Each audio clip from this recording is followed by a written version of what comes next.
আমি যশোরী আপনাদের সকলকে জানাই সালাম।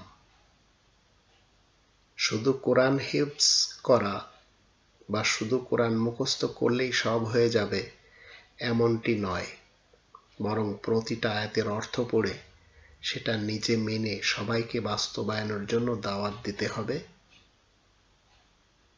কোরআনের নির্দেশ মতে।